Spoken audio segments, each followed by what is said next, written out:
We'll each have 2 minutes to answer.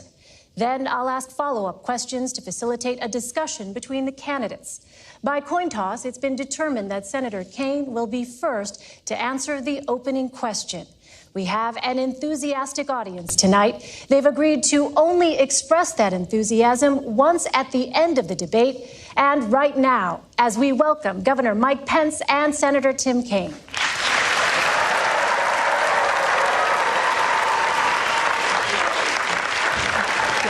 Thank you, Senator.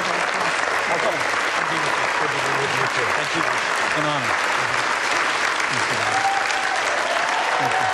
Nice to meet you. Great to meet you. Thank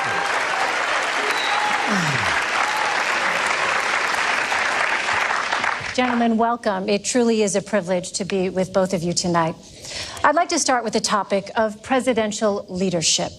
28 years ago, tomorrow night, Lloyd Bentsen said the vice presidential debate was not about the qualifications for the vice presidency, but about how, if tragedy should occur, the vice president has to step in without any margin for error, without time for preparation, to take over the responsibility for the biggest job in the world. What about your qualities, your skills, and your temperament equip you to step into that role at a moment's notice? Senator Kaine. Elaine, thank you for being here tonight. And Governor Pence, welcome. It is so great to be back at Longwood University in Farmville, Virginia. This is a very special place. 65 years ago, a young, courageous woman, Barbara Johns, led a walkout of her high school, Moton High School. She made history by protesting young, courageous woman, Barbara Johns, led a walkout of her high school, Moton High School. She made history by protesting school segregation. She believed our nation was stronger together, and that walkout led to the Brown versus Board of Education decision that moved us down the path toward equality. I am so proud to be running with another strong, history-making woman, Hillary Clinton, to be president of the United States. I'm proud because her vision of stronger together, building an economy that works for all, not just those at the top, being safe in the world, not only with a strong military, but also strong alliances to battle terrorism and climate change, and also to build a community of respect, just like Barbara Johns tried to do 65 years ago. That's why I'm so proud to be her running mate. Hillary told me why she asked me to be her running mate. She said, the test of a Clinton administration will not be the signing of a bill or the passage of a bill. It'll be whether we can make somebody's life better, whether we can make a classroom better learning environment for school kids or teachers, whether we can make us safer. It's going to be about results. And she said to me, you've been a missionary and a civil rights lawyer. You've been a city councilman and mayor. You've been a lieutenant governor and now a U.S. senator. I think you will help me figure out how to govern this nation so that we always keep in mind that the success of the administration is the difference we make in people's lives. And that's what I bring to the ticket, that experience having served at all levels of government. But my primary role is to be Hillary Clinton's right-hand person and strong supporter as she puts together the most historic administration possible. And I relish that role. I'm so proud of her. I'll just say this. We trust Hillary Clinton, my wife and I, and we trust her with the most important thing in our life. We have a son deployed overseas in the Marine Corps right now. We trust Hillary Clinton as president and commander-in-chief, but the thought of Donald Trump as commander-in-chief scares us to death. Governor Pence. Well, first off, thank you, Elaine, and thank you to Norwood University for their wonderful hospitality. The Commission on Presidential Debates. It's deeply humbling for me to be here, be surrounded by my wonderful family. And Senator Kaine, it's an honor to be here with you as well. And I also want to say thanks to everyone that's looking in tonight, who understands what an enormously important time this is in the life of our nation. For the last 7.5 years, we've seen America's place in the world weakened. We've seen an economy stifled by more taxes, more regulation, a war on coal, and a failing health care reform come to be known as Obamacare. And the American people know that we need to make a change. And so I want to thank all of you for being with us tonight. I also want to thank Donald Trump for making that call and inviting us to be a part of this ticket. I have to tell you, I'm a small town boy from a place not too different from Farmville. I grew up with a cornfield in my backyard. My grandfather had immigrated to this country when he was about my son's age. My mom and dad built everything that matters in a small town in southern Indiana. They built a family and a good name and a business, and they raised a family. And I dreamed someday of representing my hometown in Washington, D.C., but honestly, Elaine, I never imagined I'd have the opportunity to be governor of the state that I love, let alone be sitting at a table like this, in this kind of a position. So to answer your question, I would say I would hope that if the responsibility ever fell to me in this role, that I would meet it with the way that I'm going to meet the responsibility should I be elected Vice President of the United States. And that's to bring a lifetime of experience, a lifetime growing up in a small town, a lifetime where I've served in the Congress of the United States, where I've led a state that works in the great state of Indiana. And whatever other responsibilities might follow from this, I would hope, and frankly, I would pray to be able to meet that moment with that lifetime of experience. Senator Kaine, on the campaign trail, you praise Secretary Clinton's character, including her commitment to public service. Yet 60% of voters don't think she's trustworthy. Why do so many people distrust her? Is it because they have questions about her emails and the Clinton Foundation? Elaine, let me tell you why I trust Hillary Clinton. Here's what people should look at as they look at a public servant. Do they have a passion in their life that showed up before they were in public life? And have they held on to that passion throughout their life, regardless of whether they were in office or not, succeeding or failing? Hillary Clinton has that passion. From a time as a kid in a Methodist youth group in the suburbs of Chicago, she has been focused on serving others with a special focus on empowering families and kids. As a civil rights lawyer in the South with the Children's Defense Fund, First Lady of Arkansas and this country's Senator, Secretary of State, it's always been about putting others first. And that's a sharp contrast with Donald Trump. Donald Trump always puts himself first. He built a business career, in the words of one of his own campaign staffers, off the backs of the little guy. And as a candidate, he started his campaign with a speech where he called Mexicans rapists and criminals, and he has pursued the discredited and really outrageous lie that President Obama wasn't born in the United States. It is so painful to suggest that we go back to think about these days where an African American could not be a citizen of the United States. And I can't imagine how Governor Pence can defend the insult-driven, selfish, me-first style of Donald Trump. Governor Pence, let me ask you, you have said Donald Trump is, quote, thoughtful, compassionate, and steady. Yet 67% of voters feel he is a risky choice, and 65% feel he does not have the right kind of temperament to be president. Why do so many Americans think Mr. Trump is simply too erratic? Well, let me say first and foremost that Senator, you and Hillary Clinton would know a lot about an insult-driven campaign. It really is remarkable.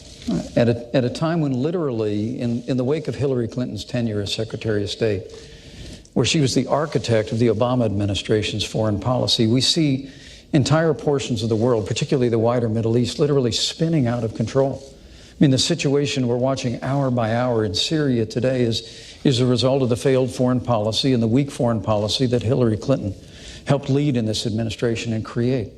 The newly emboldened the aggression of Russia, whether it was in Ukraine or now their heavy-handed approach. Their heavy-handed approach. You both have said Vladimir Putin is a better. Gentlemen, we're going to get to Russia in just a moment, but I do want to get back to the question. But in the midst, Elaine, thank you, Senator. These guys have praised Vladimir Putin as a great leader. How can they defend Senator? that? We do have that coming up here, but in the meantime, the questions were about your running mates. I must have hit a nerve here. Why the disconnect? At a time of great challenge in the life of this nation, where we've weakened America's place in the world, stifled America's economy, the campaign of Hillary Clinton and Tim Kaine has been an avalanche of insults. Look, to get to your question about trustworthiness, Donald Trump has built a business through hard times and through good times. He's brought an extraordinary business acumen. He's employed tens of thousands of people in this country. And paid a few taxes and lost $1 billion a year. But why the disconnect with your running mates? But there's a reason why people question the trustworthiness of Hillary Clinton, and that's because they're paying attention. I mean, the reality is when she was Secretary of State, Senator, come on. She had a Clinton Foundation accepting contributions from foreign governments. You are Donald Trump's apprentice. Let me talk about this Senator, issue I think I'm still on my time. Well, isn't this a discussion? This is our open discussion. Senator, let's talk about the state of the world. Let me interrupt you and finish my sentence if I can. Finish the Clinton Foundation accepted foreign contributions from foreign governments and foreign donors while she was Secretary of State. Now I can weigh. She had a private server. I get to weigh in. That was discovered. Which I did raise. Senator, to keep that pay-to-play process you have an opportunity out of the reach of the Governor public. Pence doesn't think the world's going so well, and he, is going to say it's everybody's fault. Do you? Let me tell you this: when Hillary Clinton became Secretary of State, Governor Pence, do you know that Osama bin Laden was alive? Yes. Do you know that we had 175,000 troops deployed in the battlefield in Iraq and Afghanistan? Do you know that Iran was racing toward a nuclear weapon and Russia was expanding its stockpile? Under Secretary Clinton's leadership, she was part of the national team, public safety team, that went after and revived the dormant hunt against bin Laden and wiped him off the face of the earth. She worked to deal with the Russians to reduce their chemical weapons stockpile. She worked a tough negotiation with nations around the world to eliminate the Iranian nuclear weapons program without firing a shot. Eliminate the Iranian nuclear weapons Absolutely, program. without firing a shot. And instead of 175,000 American troops deployed overseas, we now have 15,000. Right, and these are very, very. And Iraq has been overrun by ISIS. Because Hillary Clinton failed to renegotiate. More American troops in Iraq, you can propose that. Hillary Clinton failed to renegotiate a status of forces agreement. No, that is incorrect. Gentlemen, And so we removed all of our troops from Iraq, and ISIS was able to be conjured up in that vacuum but I'd like to correct and overrun vast areas of Iraq. President Bush said we would leave Iraq at the end of 2011.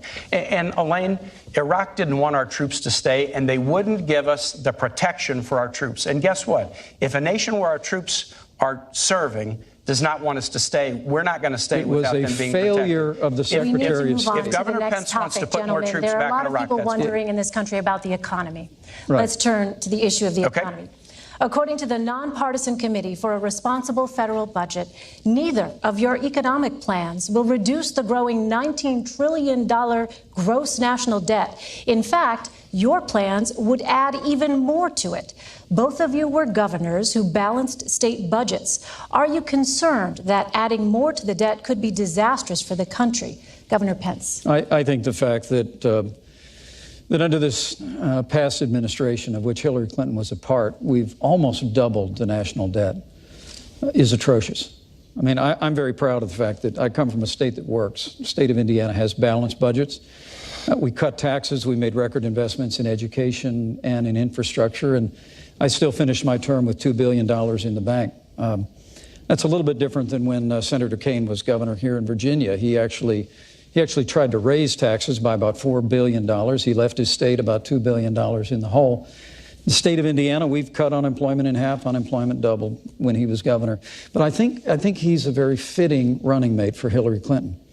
Because in the wake of a season where American families are struggling in this economy, under the weight of higher taxes and Obamacare and the war on coal and the stifling avalanche of regulation coming out of this administration, Hillary Clinton and Tim Kaine want more of the same. It really is remarkable that they actually are advocating $1 trillion in tax increases, which I get that. You tried to raise taxes here in Virginia and were unsuccessful. But $1 trillion in tax increases, more regulation, more of the same war on coal, and more of Obamacare that now even former President Bill Clinton calls Obamacare a crazy plan. But Hillary Clinton and Tim Kaine want to build on Obamacare. They want to expand it into a single-payer program. And for all the world, Hillary Clinton just thinks Obamacare is a good start. Look, Donald Trump and I have a plan to get this economy moving again. Just the way that it worked in the 1980s, just the way it worked in the 1960s. And that is by lowering taxes across the board for working families, small businesses, and family farms, ending the war on coal that is hurting jobs and hurting this economy, even here in Virginia, repealing Obamacare, lock, stock, and barrel, and repealing all of the executive orders that Barack Obama has signed that are stifling economic growth in this economy. We can get America moving again. Put on top of that the kind of trade deals that'll put the American worker first, and you've got a prescription for real growth. And when you get the economy growing, Elaine, that's when you can deal with the national debt. When we get back to 3.5% to 4% growth with Donald Trump's plan will do, then we're going to have the resources to meet our nation's needs at home and abroad, and we're going to have the ability to bring down the national debt. Senator Kaine. Elaine, on the economy, there's a fundamental choice for the American electorate. Do you want a you're hired president in Hillary Clinton, or do you want a you're fired president in Donald Trump? I think that's not such a hard choice. Hillary and I have a plan that's on the table that's a you're hired plan. 5 components. First thing we do is we invest in manufacturing, infrastructure, and research in the clean energy jobs of tomorrow. Second thing is we invest in our workforce, from pre-K education to great teachers to debt-free college and tuition-free college for families that make less than $125,000 a year. Third, we promote fairness by raising the minimum wage so you can't work full-time and be under the poverty level, and by paying women equal pay for equal work. Fourth, we promote small business growth, just as we've done in Virginia. To make it easier to start and grow small businesses, Hillary and I each grew up in small business families. My dad, who ran an ironworking and welding shop, is here tonight. And fifth, we have a tax plan that targets tax relief to middle-class individuals and small businesses and ask those at the very top who've benefited as we've come out of recession to pay more. The Trump plan is a different plan. It's a you're fired plan, and there's 2 key elements to it. First, Donald Trump said wages are too high. And both Donald Trump and Mike Pence think we ought to eliminate the federal minimum wage. Mike Pence, when he was in Congress, voted against raising the minimum wage above $5.15. And he has been a one-man bulwark against minimum wage increases in Indiana. The second component of the plan is massive tax breaks for the very top. Trillions of dollars of tax breaks for people just like Donald Trump. The problem with this, Elaine, is that's exactly what we did 10 years ago, and it put the economy into the deepest recession since the 1930s. Independent analysts say the Clinton plan would grow the economy by 10.5 million jobs. The Trump plan would cost 3.5 million jobs.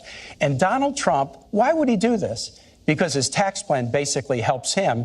And if he ever met his promise and he gave his tax returns to the American public like he said he would, we would see just how much his economic plan is really a Trump first plan. On that point, Governor Pence, recently the New York Times released part of Mr. Trump's 1995 tax return and reported that he could have avoided paying federal income taxes for years. Yesterday, Mr. Trump said he brilliantly used the laws to pay as little tax as legally possible.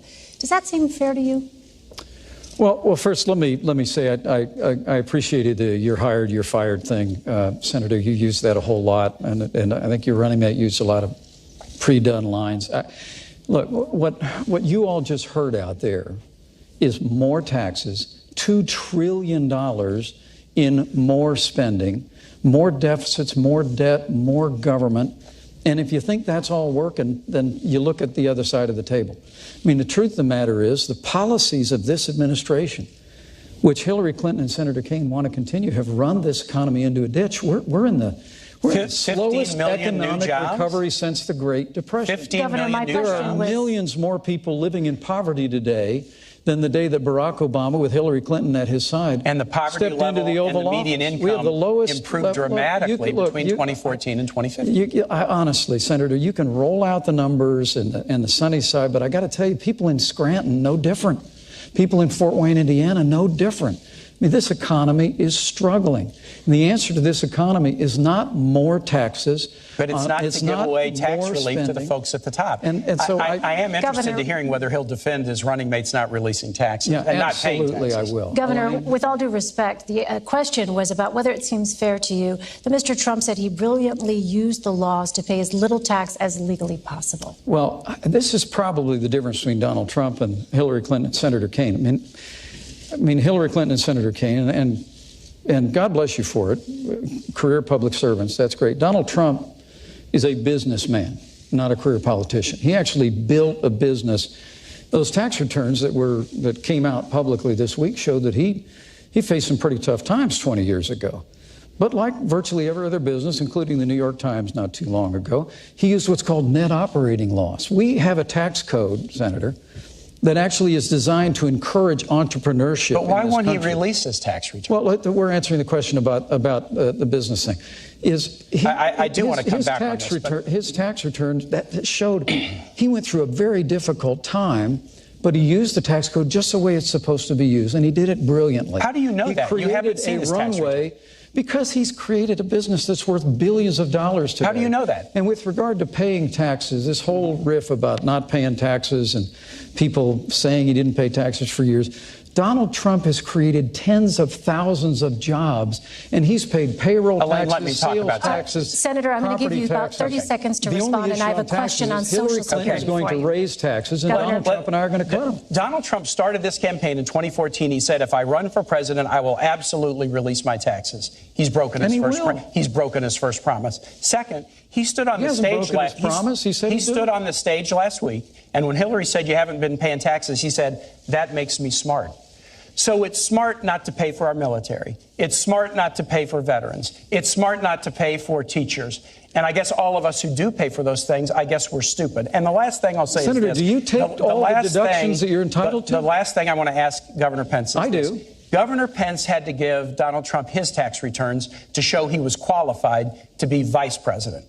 Donald Trump must give the American public his tax returns to show that he's qualified to be president, and he's breaking his promise. Elaine, I have to respond to this. You get very little time here, 20 seconds. I'll be very respectful. Governor. Look, Donald Trump has filed over 100 pages of financial disclosure, which is what the law requires. But he said he would release his tax returns. The American people can review that, and he's going, Senator, all right, he's going to release his tax returns when the audit Social Security. is over. Richard Nixon released tax returns when he was under audit. They're going to raise your taxes. Gentlemen, if you can't meet the Nixon standard, the people at home cannot understand either one of you when you speak over each other. I would please ask you to wait until it is that the other is finished. All right, Senator we're having Kaine, fun up here. On the issue of Social Security, in 18 years, when the Social Security trust funds run out of money, you'll be 76. The Committee for a Responsible Federal Budget estimates your benefits could be cut by as much as $7,500 per year.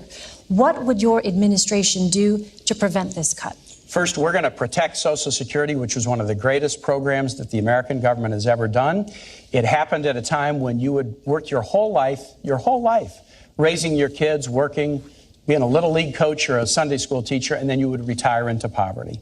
And Social Security has enabled people to retire with dignity and overwhelmingly not be in poverty. We have to keep it solvent, and we will keep it solvent. And we'll look for strategies like adjusting the payroll tax cap upward in order to do that. Here's what Hillary and I will not do, and I want to make this very plain. We will never, ever engage in a risky scheme to privatize Social Security. Donald Trump wrote a book, and he said Social Security is a Ponzi scheme, and privatization would be good for all of us. And when Congressman Pence was in Congress, he was the chief cheerleader for the privatization of Social Security. Even after President Bush stopped pushing for it, Congressman Pence kept pushing for it. We're going to stand up against efforts to privatize Social Security, and we'll look for ways to keep it solvent going forward, focusing primarily on the payroll tax cap. Governor Pence, I'll give you an opportunity to respond. Well, thanks, Elaine. There they go again. Okay. All Donald Trump and I have said about Social Security is we're going to meet our obligations to our seniors. That's it. Go read the book. We've said we're going to meet the obligations of Medicare.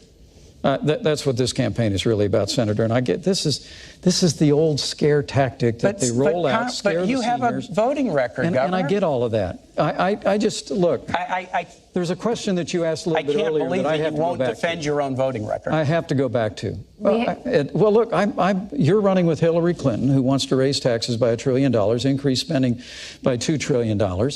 And you say you're going to keep the promises of Social Security. Donald Trump and I are going to cut taxes.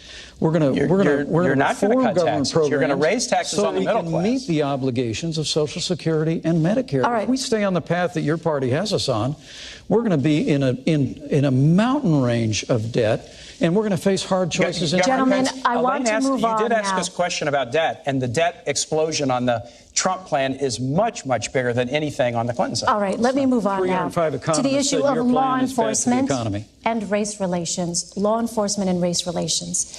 After the Dallas police shooting, Police Chief David Brown said, quote, "We're asking cops to do too much in this country. Every societal failure, we put it off on the cops to solve. Not enough mental health funding, not enough drug addiction funding. Schools fail. Let's give it to the cops." Do we ask too much of police officers in this country? And how would you specifically address the chief's concerns? Senator Kaine. Elaine, I think that's a very fair comment. I think we put a lot on police shoulders. And this is something I got a lot of scar tissue and experience on. I was a city councilman and mayor in Richmond. And when I came in, we had one of the highest homicide rates in the United States. We fought very, very hard over the course of my time in local office with our police department, and we reduced our homicide rate nearly in half. And then when I was governor of Virginia, we worked hard too. And we did something we had really wanted to do. For the first time ever, we cracked the top 10 safest states because we worked together. Here's what I learned as a mayor and a governor. The way you make communities safer and the way you make police safer is through community policing. You build the bonds between the community and the police force, build bonds of understanding, and then when people feel comfortable in their communities, that gap between the police and the communities they serve narrows. And when that gap narrows, it's safe for the communities and it's safer for the police.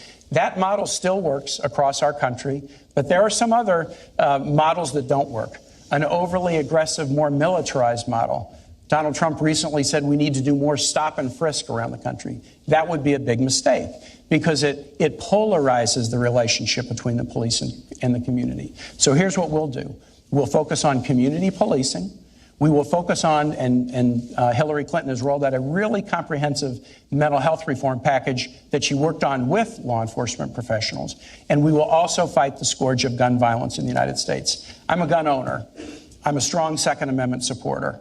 But I got a lot of scar tissue because when I was governor of Virginia, there was a horrible shooting at Virginia Tech. And we learned that through that painful situation, that gaps in the background record check system should have been closed and it could have prevented that crime. And so we're going to work to do things like close background record checks. And if we do, we won't have the tragedies that we did. One of those killed at Virginia Tech was a guy named Liviu Librescu. He was a 70-plus-year-old Romanian Holocaust survivor. He'd survived the Holocaust. Then he survived the Soviet Union takeover of his country. But then he was a visiting professor at Virginia Tech, and he couldn't survive the scourge of gun violence. We can support the Second Amendment and do things like background record checks and make us safer, and that'll make police safer too. Governor Pence. You know, my uncle was a cop, a career cop on the beat in downtown Chicago. He was my hero when I was growing up. When we go up to visit my dad's family in Chicago, my three brothers and I would marvel at my uncle when he would come out in his uniform, sidearm at his side. Police officers are the best of us. I mean, men and women, white, African American, Asian, Latino, Hispanic, they put their lives on the line every single day. And let me say, at the risk of agreeing with you, community policing is a great idea. Mm-hmm. It's worked in the Hoosier State. And we fully support that. Donald Trump and I are going to make sure that law enforcement have the resources. 30,000 members of the Fraternal Order of Police endorse Donald Trump as the next president of the United States of America because they see his commitment to them. They see his commitment to law and order. But they also hear the bad-mouthing that comes from people that seize upon tragedy in the wake of police action shootings as a reason to use a broad brush to accuse law enforcement of implicit bias or institutional racism. And that really has got to stop.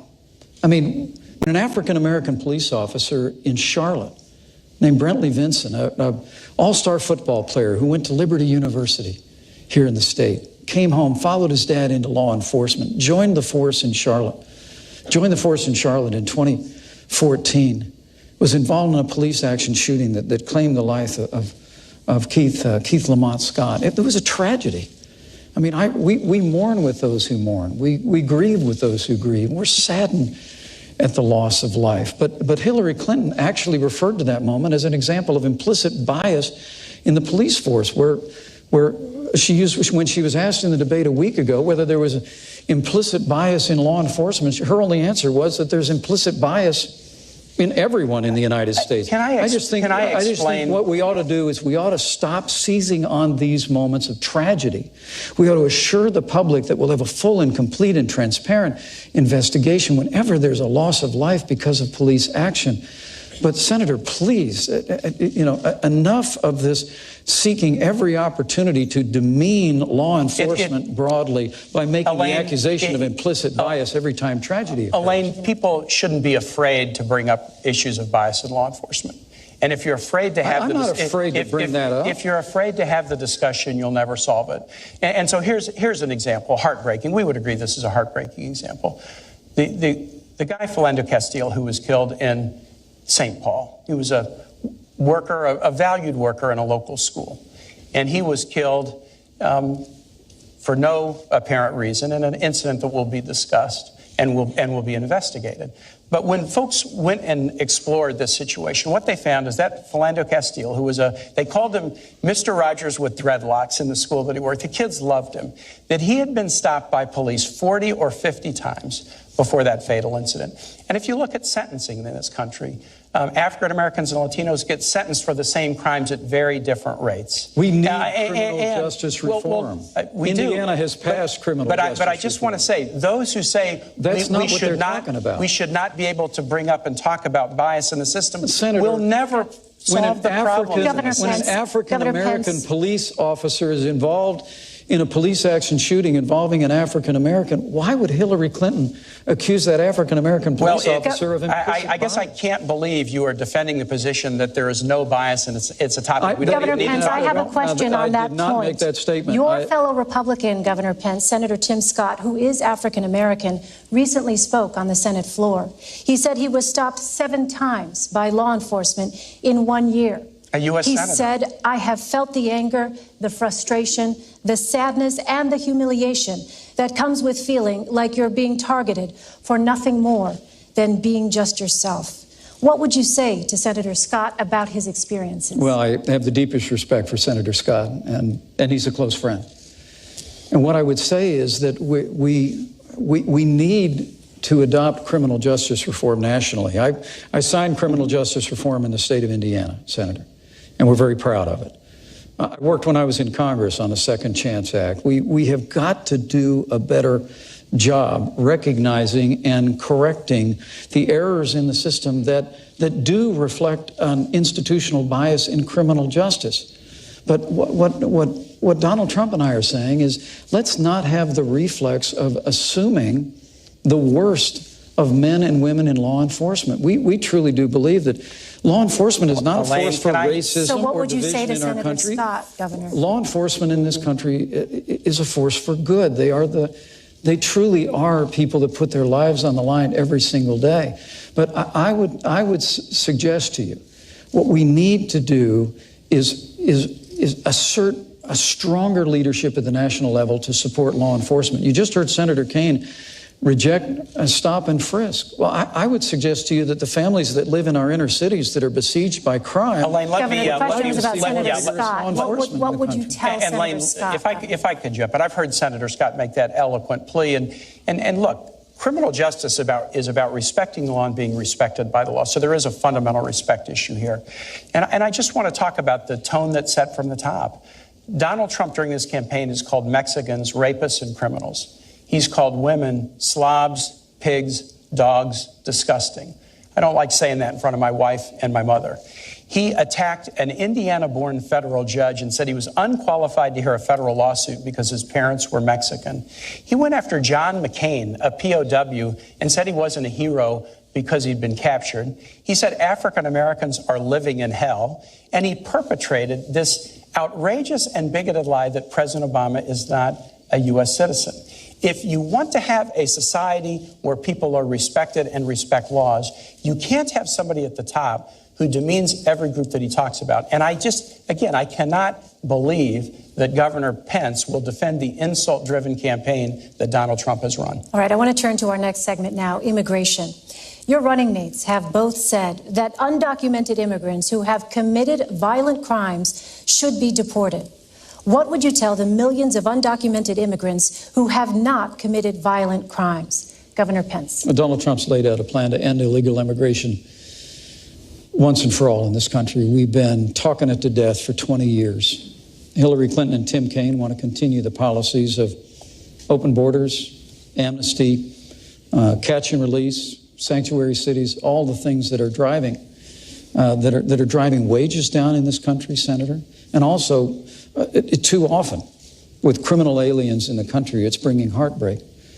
But Donald Trump has a plan that he laid out in Arizona that will deal systematically with illegal immigration, beginning with border security, internal enforcement. It's probably why, for the first time in the history of Immigrations and Customs Enforcement, their union actually endorsed Donald Trump as the next president of the United States, because they know they need help to enforce the laws of this country. And Donald Trump has laid out a priority to remove criminal aliens, remove people that have overstayed their visas. And once we have accomplished all of that, which will strengthen our economy, strengthen the rule of law in the country, and make our communities safer once the criminal aliens are out, then we'll deal with those that remain. But I have to tell you, I was listening to the avalanche of insults coming out of Senator Kaine a minute ago. These were Donald. He says, hold on a second. It's my time, Senator. It is, in fact, the I governor's time. apologize. This is your 2 minutes. Thanks, I forgive you. He says ours is an insult-driven campaign. Did you all just hear that?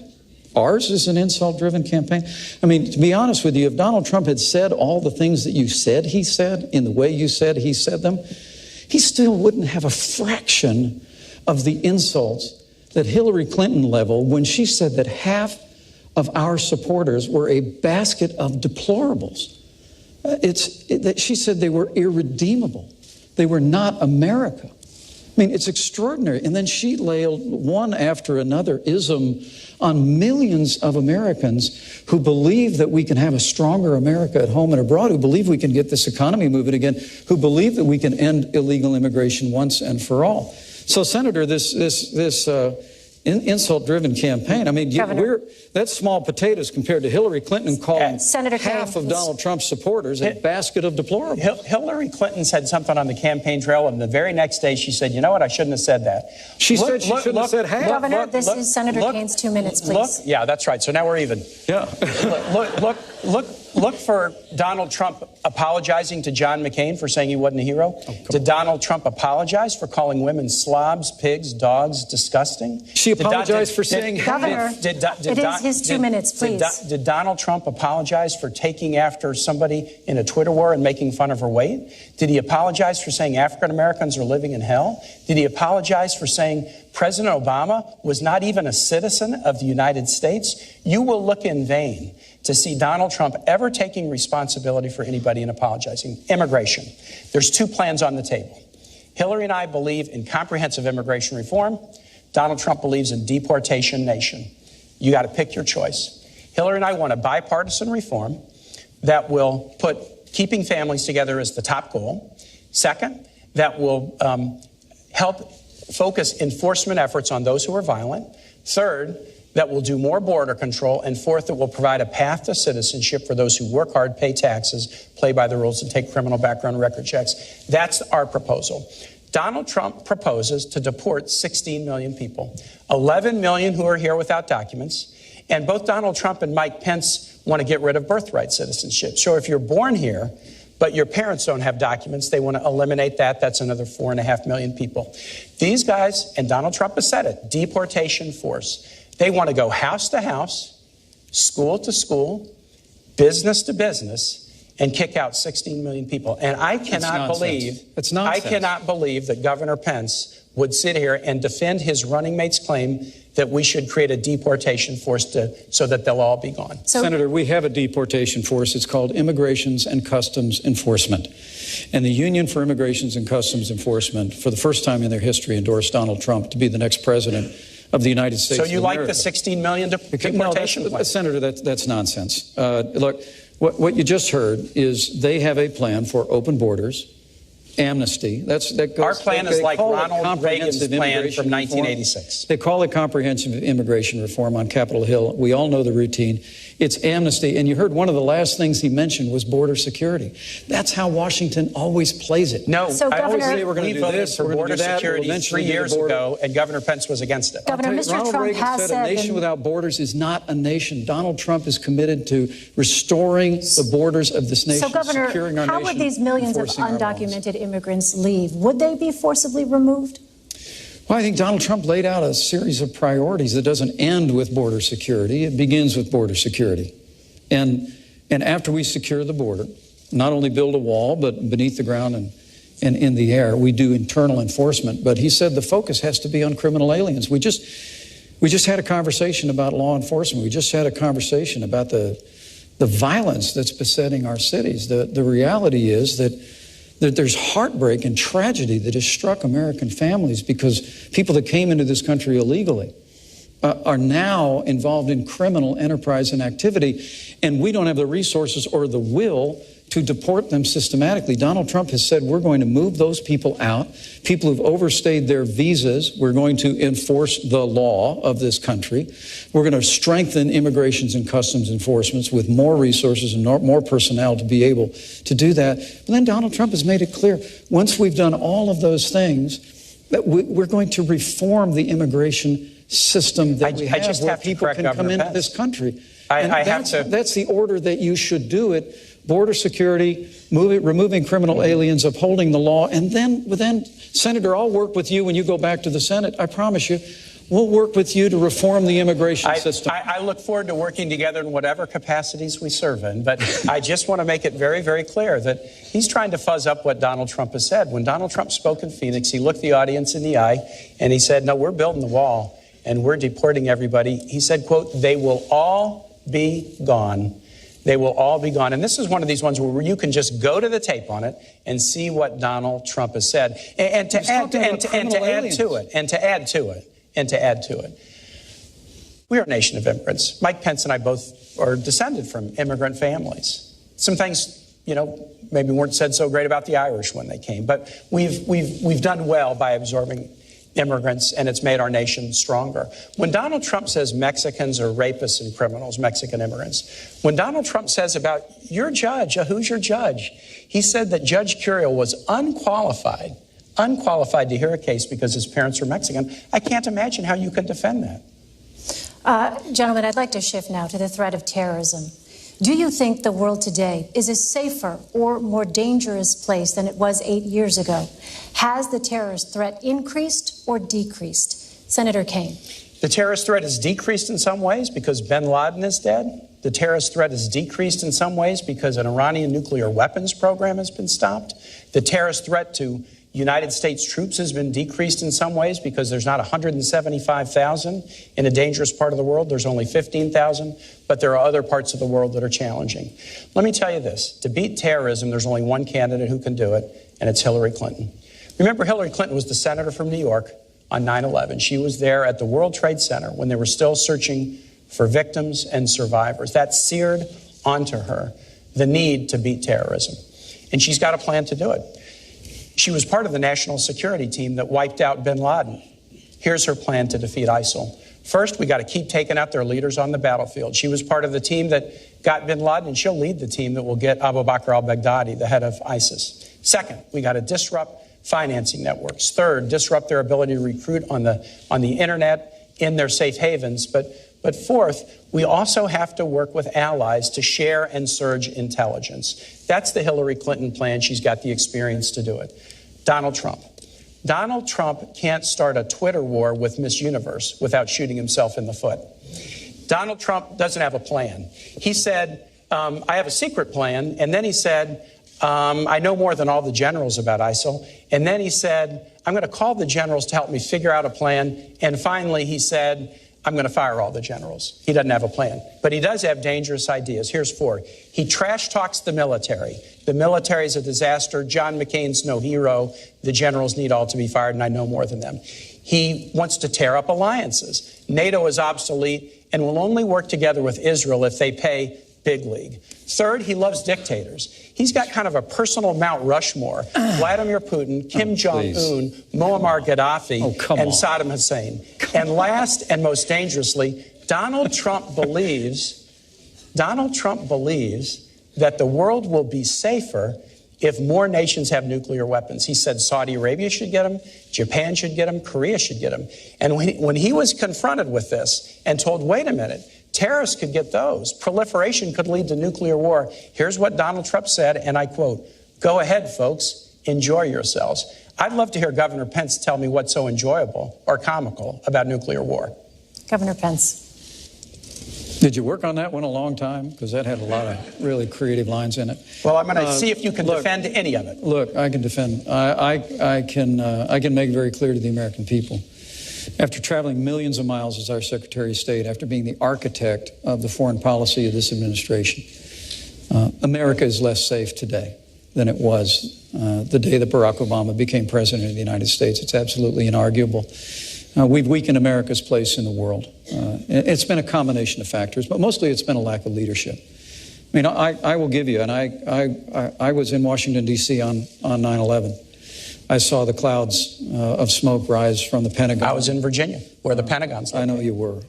We all lived through that day as a nation. It was heartbreaking.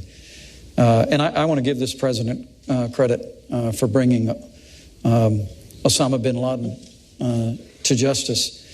But the truth is, Osama bin Laden led al-Qaeda. Our primary threat today is ISIS. And because Hillary Clinton failed to renegotiate a status of forces agreement that would have allowed some American combat troops to remain in Iraq and secure the hard-fought gains the American soldier had won by 2009, ISIS was able to be literally conjured up out of the desert, and it's overrun vast areas that the American soldier had won in Operation Iraqi Freedom. My heart breaks for the likes of Lance Corporal Scott Zubowski. He fell in Fallujah in 2005. He fought hard through some of the most difficult days in Operation Iraqi Freedom, and he paid the ultimate sacrifice to defend our freedom and secure that nation. And that nation was secured in 2009. But because Hillary Clinton and Barack Obama failed to provide a status of forces agreement and leave sufficient troops in there, we are back at war. The president just ordered more troops on the ground.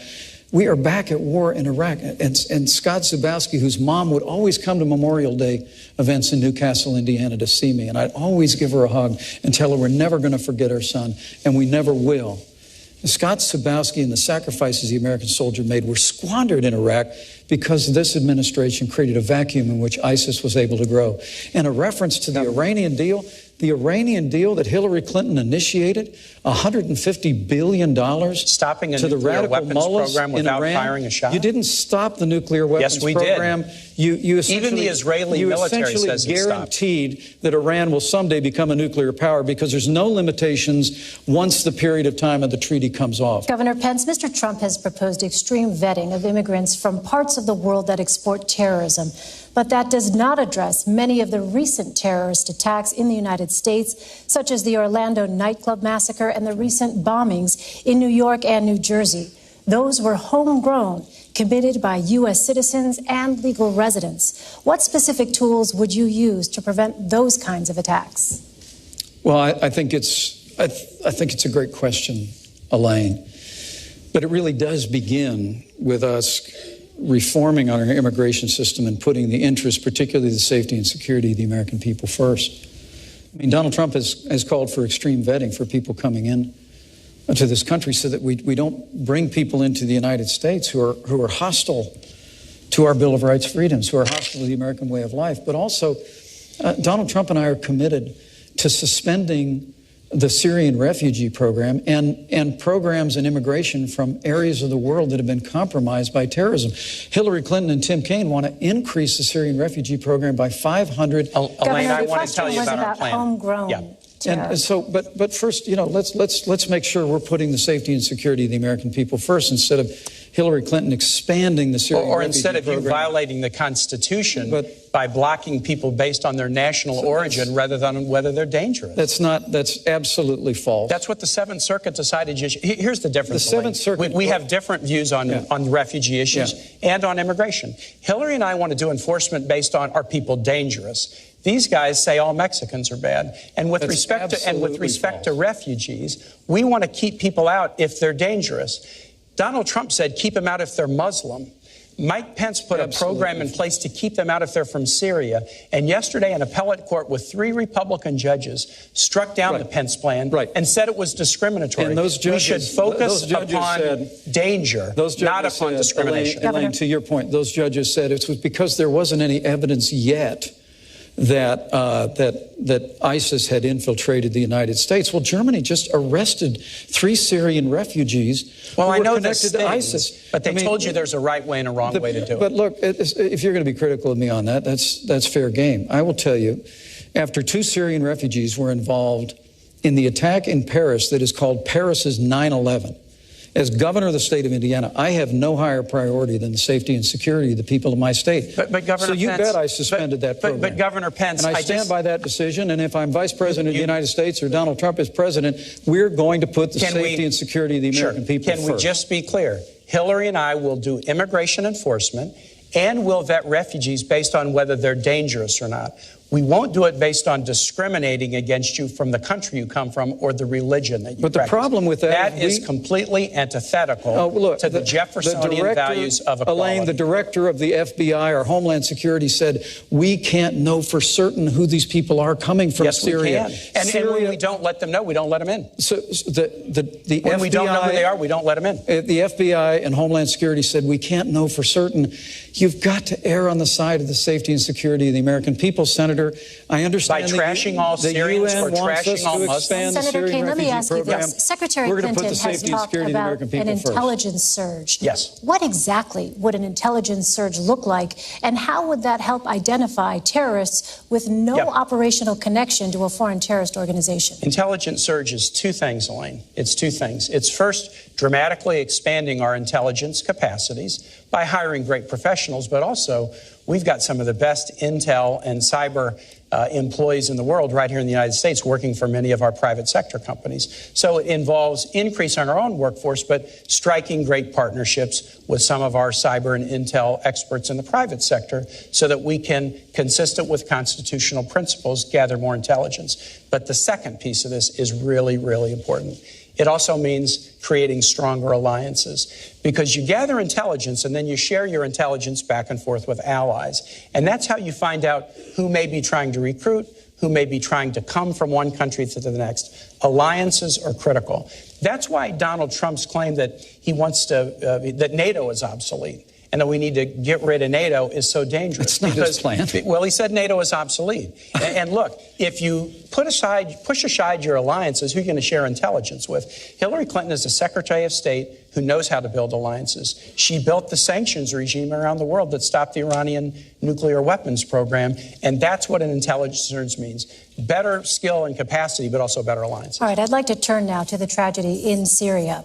Can I speak about the cybersecurity surge at all? You can have 30 seconds, Governor, quickly, please. First, Donald Trump just spoke about this issue this week. We have got to bring together the best resources of this country to understand that cyber warfare is the new warfare of the asymmetrical enemies that we face in this country. And I look forward, if I'm privileged to be in this role, of working with you in the Senate to make sure that we resource that effort. We will work together in whatever roles we inhabit. We have an intelligence serve. But I will also tell you that it's important in this moment to remember that Hillary Clinton had a private server in her home that had classified information on it about drone strikes. Emails from the President of the United States of America were on there. Her private server was subject to being hacked by foreign powers. I'd like to ask you about Syria, we could put cybersecurity first if we just make sure the next Secretary of State doesn't have a private server. A full investigation concluded that not one reasonable prosecutor would take any additional step. You don't get to decide the rights and wrongs of this. We have a justice system that does that. And a Republican FBI director did an investigation and concluded. All right, we are moving on now. Senator, if your son or my son handled classified information the way Hillary Clinton did, they'd be court-martialed. That is absolutely false, and you know that. Absolutely and you know that, Governor. It's absolutely true. Because the FBI did an investigation. Gentlemen. And they concluded that there was no reasonable prosecutor who would take it further. Senator Kaine, Governor Pence, please. Syria. I want to turn now to Syria. 250,000 people, 100,000 of them children, are under siege in Aleppo, Syria. Bunker buster bombs, cluster munitions, and incendiary weapons are being dropped on them by Russian and Syrian militaries. Does the U.S. have a responsibility to protect civilians and prevent mass casualties on this scale? Governor Pence. The United States of America needs to begin to exercise strong leadership to protect the vulnerable citizens and over 100,000 children in Aleppo. Hillary Clinton's top priority when she became Secretary of State was the Russian reset. The Russian reset. After the Russian reset, the Russians invaded Ukraine and took over Crimea. And the small and bullying leader of Russia is now dictating terms to the United States to the point where all the United States of America, the greatest nation on earth, just withdraws from talks about a ceasefire while Vladimir Putin puts a missile defense system in Syria while he marshals the forces and begins. Look, we have got to begin to lean into this with strong, broad-shouldered American leadership. It begins by rebuilding our military. I mean, the Russians and the Chinese have been making enormous investments in the military. We have the smallest Navy since 1916. We have the lowest number of troops since the end of the Second World War. We've got to work with the Congress and Donald Trump will to rebuild our military and project American strength in the world. But about Aleppo and about Syria, I truly do believe that what America ought to do right now is to immediately establish safe zones so that families and vulnerable families with children can move out of those areas, work with our Arab partners real time right now to make that happen. And secondly, I just have to tell you that the provocations by Russia need to be met with American strength. And if Russia chooses to be involved and continue, I should say, to be involved in this barbaric attack on civilians in Aleppo, the United States of America should be prepared to use military force to strike military targets of the Assad regime, to prevent them from this humanitarian crisis that is taking place in Aleppo.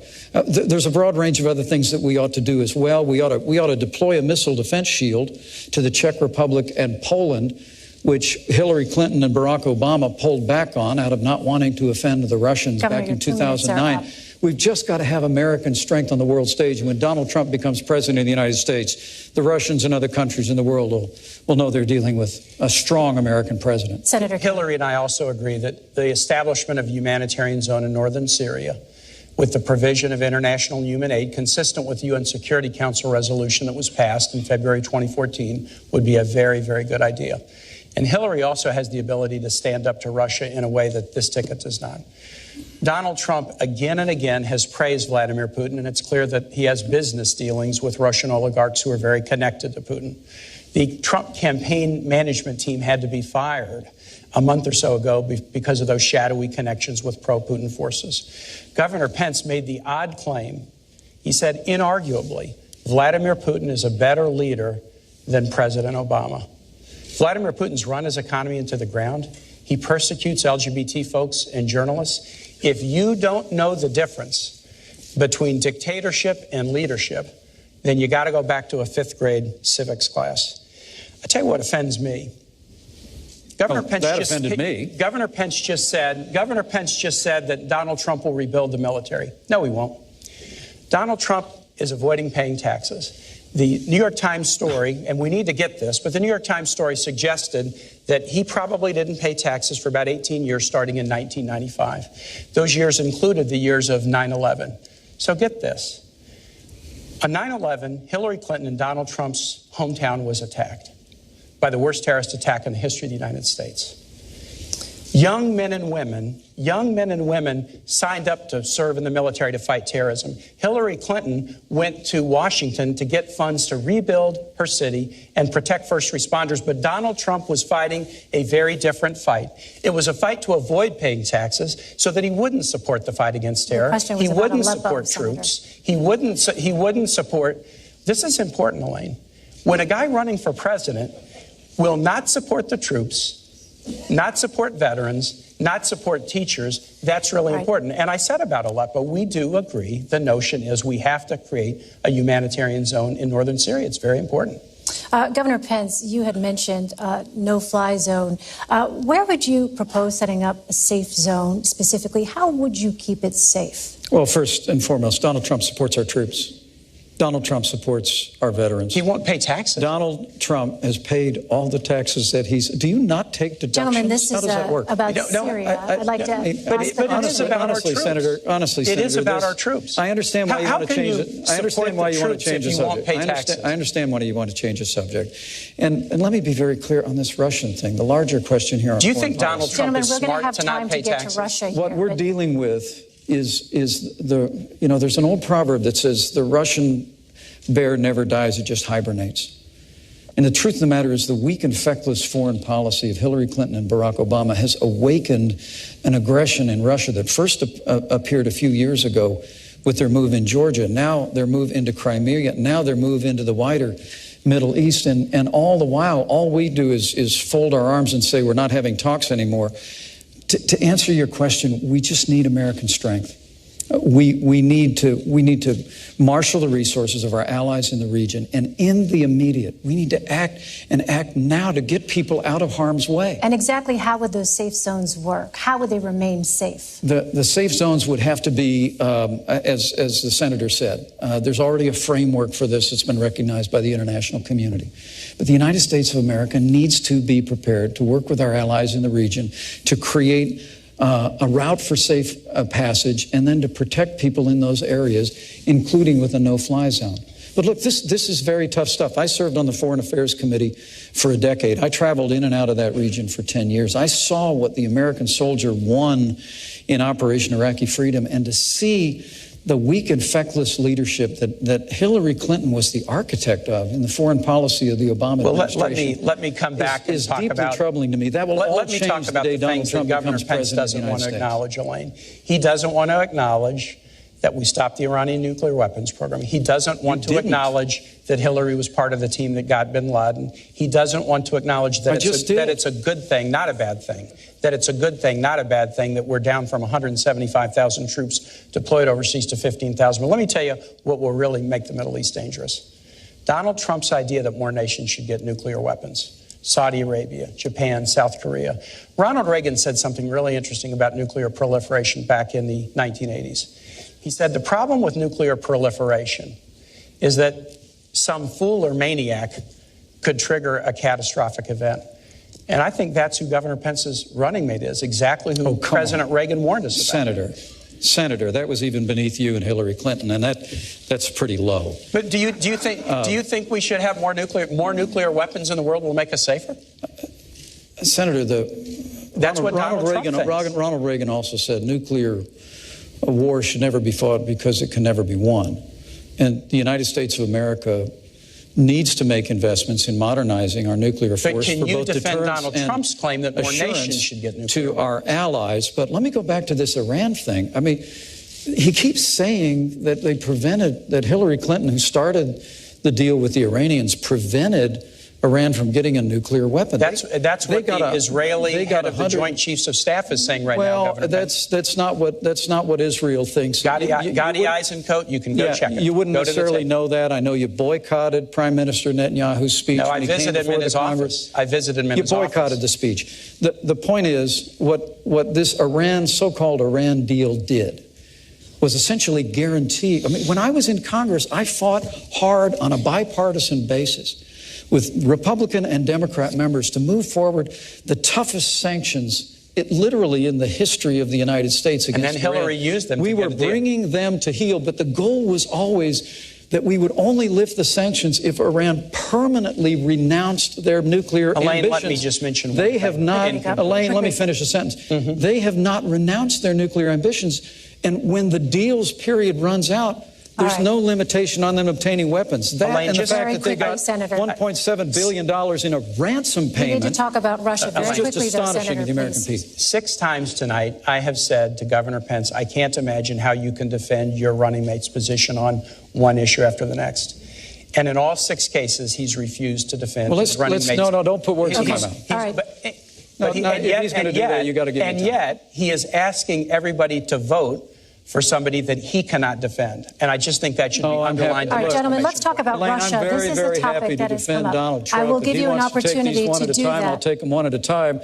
More nations should get nuclear weapons. Don't put try words to defend into my that. mouth. Well, he never said that, All right. Senator. And He you is know absolutely said it. Saudi Arabia, South Korea, Japan. Gentlemen, Russia. Russian President Vladimir Putin invaded Ukraine, annexed Crimea, and has provided crucial military support to the Assad regime. What steps, if any, would your administration take to counter these actions? Senator Kaine. You got to be tough on Russia. So let's start with not praising Vladimir Putin as a great leader. Donald Trump and Mike Pence have said he's a great leader. And Donald Trump has business dealings with Russia that he refuses to disclose. Hillary Clinton has gone toe-to-toe with Russia. She went toe-to-toe with Russia as Secretary of State to do the New START agreement to reduce Russia's nuclear stockpile. She's had the experience doing it. She went toe-to-toe with Russia and lodged protests when they went into Georgia. And we've done the same thing about Ukraine, but more than lodging protests, we've put punishing economic sanctions on Russia that we need to continue. Donald Trump, on the other hand, didn't know that Russia had invaded the Crimea. Oh, that's nonsense. He was on a TV show a couple months back, and he said, I'll guarantee you this, Russia's not going into the Ukraine. And he had to be reminded that they had gone into the Crimea 2 years before. Hillary Clinton has gone toe-to-toe with Russia to work out a deal on New START. She got them engaged in a meaningful way to cap Iran's nuclear weapons program, and yet she stood up to them on issues such as Syria and their invasion of Georgia.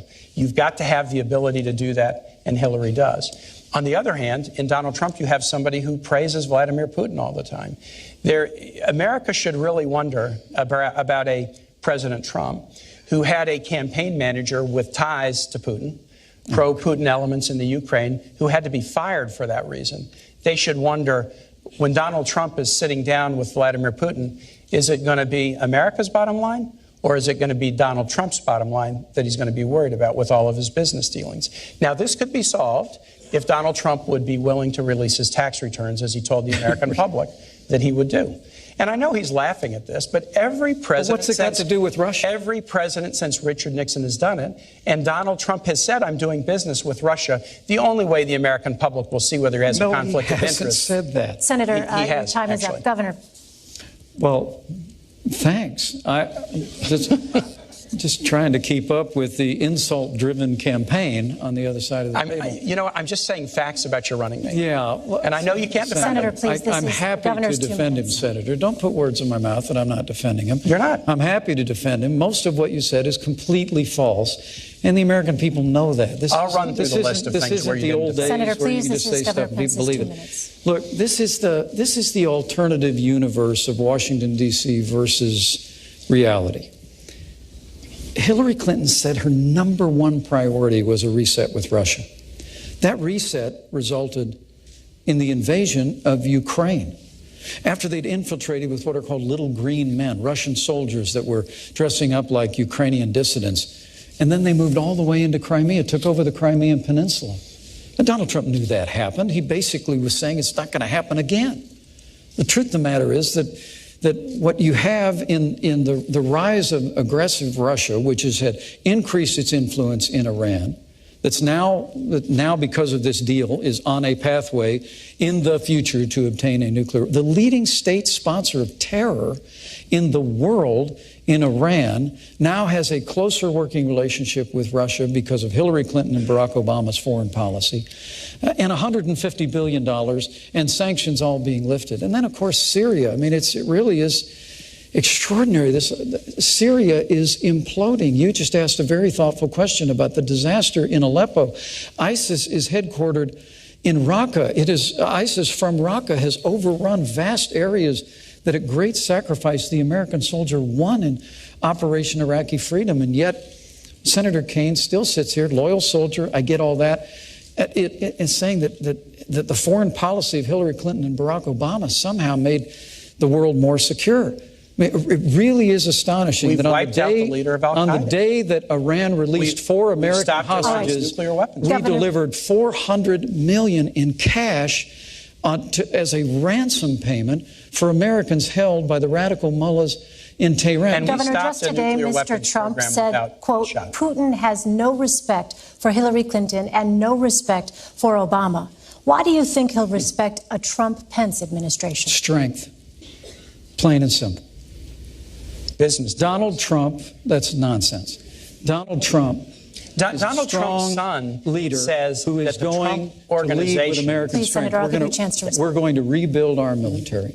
And let me say this whole Putin thing. Look, America is stronger than Russia. Our economy is 16 times larger than the Russian economy. America's political system is superior to the crony, corrupt capitalist system in Russia in every way. When Donald Trump and I observe that, as I've said, in Syria, in Iran, in Ukraine, that the small and bullying leader of Russia has been stronger on the world stage than this administration, that's stating painful facts. That's not an endorsement of Vladimir Putin. That's an indictment of the weak and feckless leadership Senator of Hillary Clinton and Barack Obama. Well, this is one where we can just kind of go to the tape on it. But Governor Pence said, inarguably, Vladimir Putin is a better leader than President Obama. That is absolutely inaccurate. And I just think a guy I said he's been stronger on the world stage. No, you said leader. And I'll just say this, Governor. You just said better. If you mistake leadership for dictatorship and you can't tell the difference, a country that's running its economy. Yeah, here we go. This is the grade school thing again. Right. If you can't tell the difference, you shouldn't be commander in chief. Yeah. And with Donald Trump's sons say that they have all these business dealings with Russia. Those could be disclosed with tax returns, but they refuse to do them. Americans need to worry about whether Donald Trump will be watching out for America's bottom line or his own bottom line. Senator Kaine, what went wrong with the Russia reset? Vladimir Putin. Vladimir Putin is a dictator. And what would you do differently? Vladimir Putin is a dictator. He's not a leader. Anybody who thinks otherwise doesn't know Russian history and they don't know Vladimir Putin. Hillary Clinton knows exactly who this guy is. John McCain said, I look at his eyes and I see KGB, and Hillary kind of has that same feeling. So how do you deal with him? We do have to deal with Russia in a lot of different ways. There are areas where we can cooperate. So it was Hillary Clinton who worked with Russia on the New START treaty to reduce their nuclear weapons stockpile.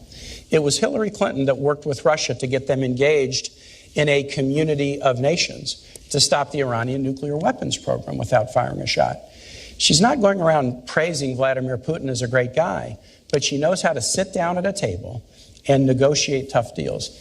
This is a very challenging part of the world, and we ought to have a commander-in-chief who is prepared and done it, rather than somebody who goes around praising Vladimir Putin as a great leader. All right, I'd like to ask now about North Korea, Iran, and the threat of nuclear weapons. North Korea recently conducted its fifth and most powerful nuclear test. Right. What specific steps would you take to prevent North Korea from developing a nuclear-armed missile capable of reaching the United States? Governor Pence. Well, first, we need to make a commitment to rebuild our military, including modernizing our nuclear forces. And we also need an effective American diplomacy that will marshal the resources of nations in the Asian Pacific Rim to put pressure on North Korea, on Kim Jong-un, to abandon his nuclear ambitions. It has to remain the policy of the United States of America, the denuclearization of the Korean Peninsula. Plain and simple. And when Donald Trump is president of the United States, we're not going to have the kind of posture in the world that has Russia invading Crimea and Ukraine, that has the Chinese building new islands in the South China Sea, that has literally the world, including North Korea, flouting American power. We're going to go back to the days of peace through strength. But I have to tell you that all this talk about tax returns, and I get it, you want to keep bringing that up. It must have until well in meets some his focus group. But here, Hillary Clinton and her husband set up a private foundation called the Clinton Foundation. While she was Secretary of State, the Clinton Foundation accepted tens of millions of dollars from foreign governments and foreign donors. Now y'all need to know out there, this is basic stuff. Foreign donors and certainly foreign governments cannot participate in the American political process. They cannot make financial contributions. But the Clintons figured out a way to create a foundation where foreign governments and foreign donors could donate millions of dollars. And then we found, thanks to the good work of the Associated Press, that more than half of her private meetings when she was Secretary of State were given to major donors of the Clinton Foundation. Will you talk about all these baseless rumors about Russia and the rest? Hillary Clinton, you asked the trustworthy question at the very beginning. The reason the American people don't trust Hillary Clinton is because they are looking at the pay-to-play politics that she operated with the Clinton Foundation through a private server while she's Secretary of State. Up, Governor. And they're saying enough is enough. Senator Kaine. I'm going to talk about the foundation, then I'll talk about North Korea. So, on the foundation, I am glad to talk about the foundation. The Clinton Foundation is one of the highest rated charities in the world. It provides AIDS drugs to about 11.5 million people. It helps Americans deal with opioid overdoses. It gets higher rankings for its charity than the American Red Cross does. The Clinton Foundation does an awful lot of good work. Hillary Clinton, as Secretary of State, took no action to benefit the foundation. The State Department did an investigation, and they concluded that everything Hillary Clinton did as Secretary of State was completely in the interest of the United States. So the foundation does good work, and Hillary Clinton, as Secretary of State, acted in the interest of the United States. But let's compare this now with the Trump Organization and the Trump Foundation. The Trump Organization is an octopus-like organization with tentacles all over the world whose conflict of interest could only be known if Donald Trump would release his tax returns. He's refused to do it. His sons have said that the organization has a lot of business dealings in Russia. And remember, the Trump Organization is not a nonprofit. It's putting money into Donald Trump's pockets and into the pockets of his children, whereas the Clinton Foundation is a nonprofit, and no Clinton family member draws any salary. The Trump Foundation is a nonprofit. In addition, Donald Trump has a foundation. The foundation was just fined for illegally contributing foundation dollars to a political campaign of a Florida Attorney General. They made an illegal contribution, and then they tried to hide it by disguising it as somebody else. And the person they donated to was somebody whose office was charged with investigating Trump University. This is the difference between a foundation that does good work and a Secretary of State who acted in accord with American interests, and somebody who is conflicted in doing work around the world and won't share with the American public what he's doing and what those conflicts are. Governor, I will give you 30 seconds to respond because I know you want to. But again, I would remind you both this was about North Korea. Well, thank you. Thank you. The Trump Foundation is a private family foundation. They give virtually every cent in the Trump Foundation to charitable causes. Political less than 10 cents on the dollar in the Clinton Foundation has gone to charitable causes. $20,000 portrait of Donald Trump? Less than 10 cents on the dollar, the Clinton Foundation has gone to charitable causes. 90%. It has been a platform for the Clintons to travel the world, to have staff. But honestly, Senator, we would know a lot more about it if Hillary Clinton would just turn over the 33,000 emails that she refused to turn over. Senator Kaine, in her private server, we'd have a much better picture of what the Clinton Foundation was doing. Senator Kaine, if you had intelligence that North Korea was about to launch a missile, a nuclear-armed missile capable of reaching the United States, would you take preemptive action? If we look, a president should take action to defend the United States against imminent threat. You have to. The president has to do that. Now, exactly what action, you would have to determine what your intelligence was, how certain you were of that intelligence, but you would have to take action. You asked the question about how do we deal with North Korea.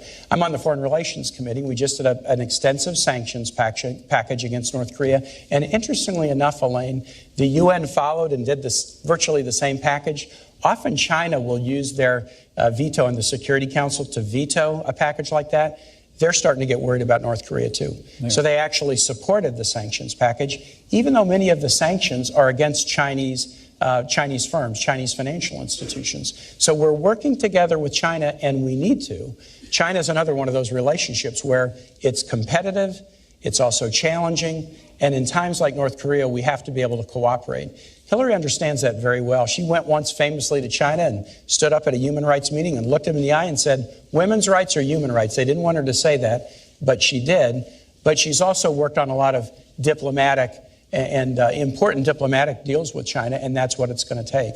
The thing I would worry a little bit about is that Donald Trump owes about $650 million to banks, including the Bank of China. I'm not sure he could stand up so tough to the people who have loaned him money.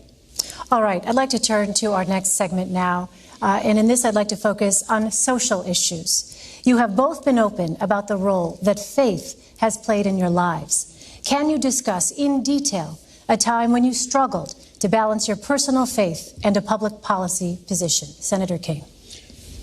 Yeah, that's an easy one for me, Elaine. It's an easy one. I'm really fortunate. I grew up in a wonderful household with great Irish Catholic parents. My mom and dad are sitting right here. I was educated by Jesuits at Rockhurst High School in Kansas City, my 40th reunions in 10 days. And I worked with Jesuit missionaries in Honduras now nearly 35 years ago, and they were the heroes of my life. I try to practice my religion in a very devout way and follow the teachings of my church in my own personal life. But I don't believe in this nation, a First Amendment nation, where we don't raise any religion over the other and we allow people to worship as they please, that the doctrines of any one religion should be mandated for everyone. For me, the hardest struggle in my faith life was the Catholic Church is against the death penalty, and so am I. But I was governor of a state, and the state law said that there was a death penalty for crimes if the jury determined them to be heinous. And so I had to grapple with that. When I was running for governor, I was attacked pretty strongly because of my position on the death penalty. But I looked the voters of Virginia in the eye and said, look, this is my religion. I'm not going to change my religious practice to get one vote, but I know how to take an oath and uphold the law. And if you elect me, I will uphold the law. And I was elected, and I did. It was very, very difficult to allow executions to go forward, but in circumstances where I didn't feel like there was a case for clemency, I told Virginia voters I would uphold the law, and I did. That was a real struggle, but I think it is really, really important that those of us who have deep faith lives don't feel like we could just substitute our own views for everybody else in society, regardless of their views. Governor Pence. Well, it's a wonderful question, and my Christian faith is at the very heart of who I am. I was also raised in a wonderful family of faith. It was church on Sunday morning and grace before dinner, but my Christian faith became real for me when I made a personal decision for Christ when I was a freshman in college. And I've tried to live that out, however imperfectly, every day of my life since. And with my wife at my side, we followed a calling into public service where we've tried to keep faith with the values that we cherish. And with regard to when I struggle, I appreciate and I have a great deal of respect for Senator Kaine's sincere faith. I truly do. That's shared. But for me, I would tell you that for me, the sanctity of life proceeds out of the belief that ancient principle that where God says, before you were formed in the womb, I knew you. And so for my first time in public life, I've sought to stand with great compassion for the sanctity of life. The state of Indiana has also sought to make sure that we expand alternatives in healthcare counseling for women, non-abortion alternatives. I'm also very pleased the fact we're well on our way in Indiana to becoming the most pro-adoption state in America. I think if you're going to be pro-life, you should be pro-adoption. But what I can't understand is with Hillary Clinton and now Senator Kaine at her side is to support a practice like partial birth abortion.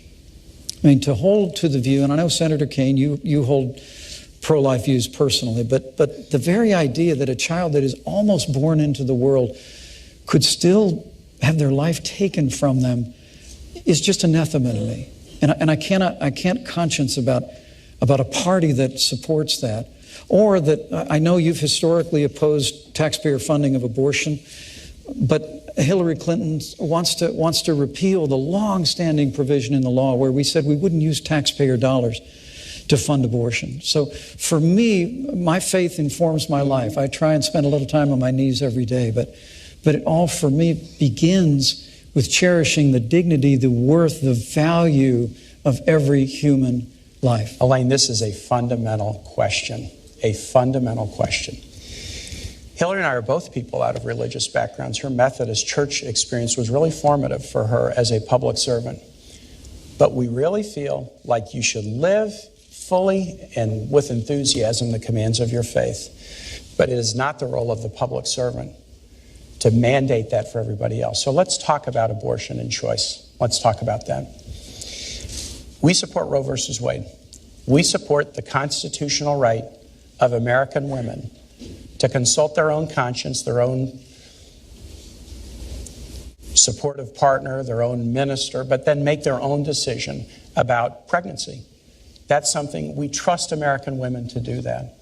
And we don't think that women should be punished, as Donald Trump said they should, for making the decision to have an abortion. Governor Pence wants to repeal Roe versus Wade. He said he wants to put it on the ash heap of history. And we have some young people in the audience who weren't even born when Roe was decided. This is pretty important. Before Roe versus Wade, states could pass criminal laws to do just that, to punish women if they made the choice to terminate a pregnancy. I think you should live your moral values.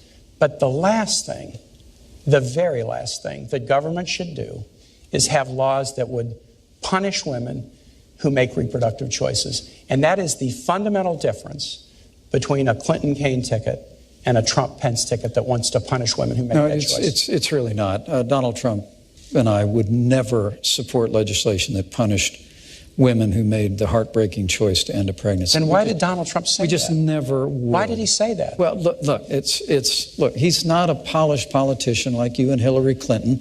And so, well, I would don't admit that's always not come a out polished exactly the way he means them. But I'm telling you what other policy of our administration would be. Great line from the Gospel of Matthew. From the fullness of the heart, the mouth speaks. Yeah.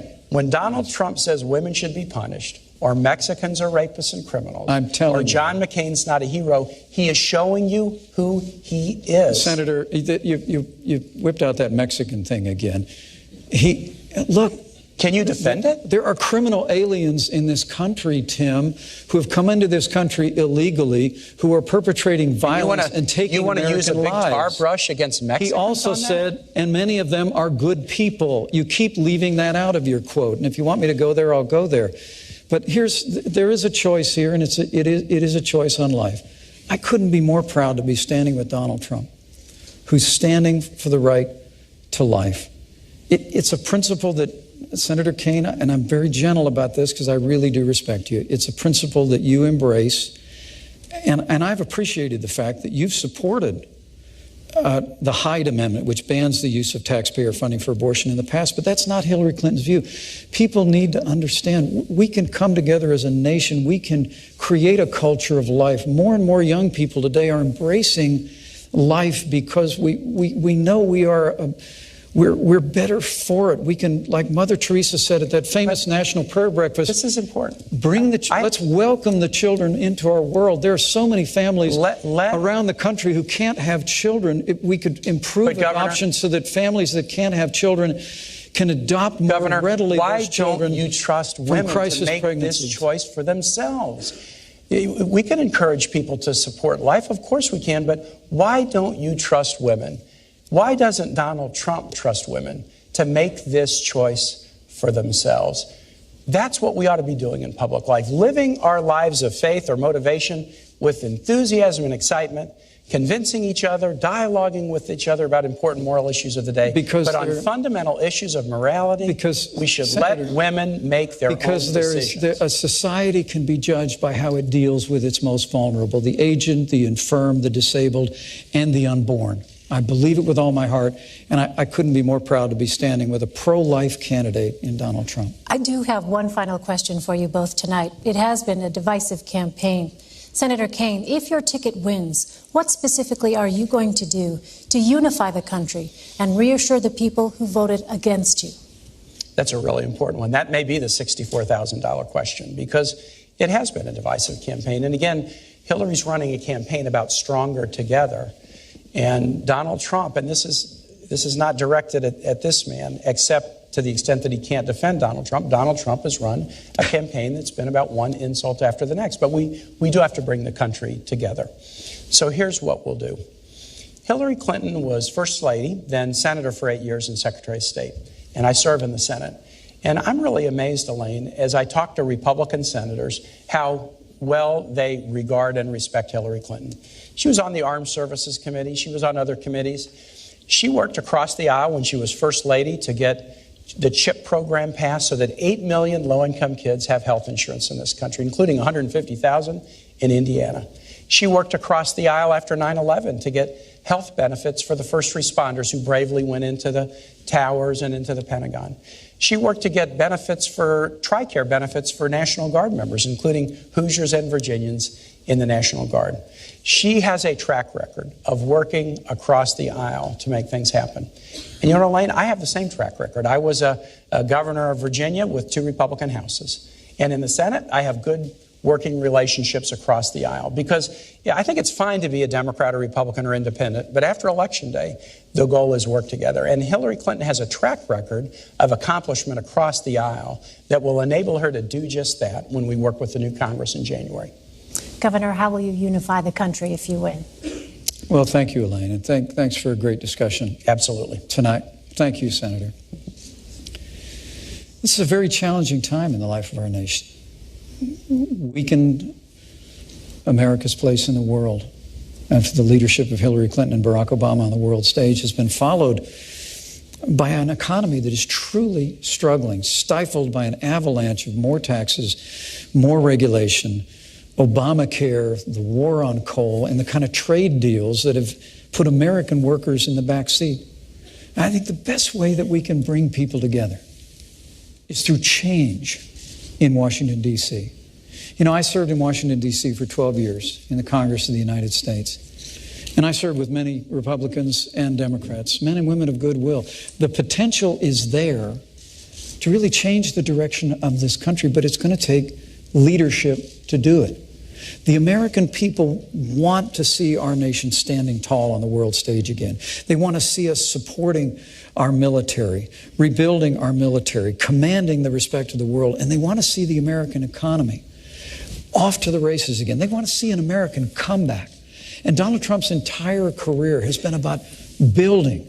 It's going through hardship just like a business person does and finding a way through smarts and ingenuity and resilience to fight forward. And when Donald Trump becomes president of the United States, we're going to have a stronger America. When you hear him say he wants to make America great again, when we do that, I truly do believe the American people are going to be standing taller. They're going to see that real change can happen after decades of just talking about it. And when that happens, the American people are going to stand tall, stand together, and we'll have the kind of unity that's been missing for way too long. All right, gentlemen, thank you so much. This concludes the vice presidential debate. My thanks to the candidates, the commission, and to you for watching. Please tune in this Sunday for the second presidential debate at Washington University in St. Louis and the final debate on October 19th at the University of Nevada, Las Vegas. From Farmville, Virginia, I'm Elaine Quijano of CBS News. Good night.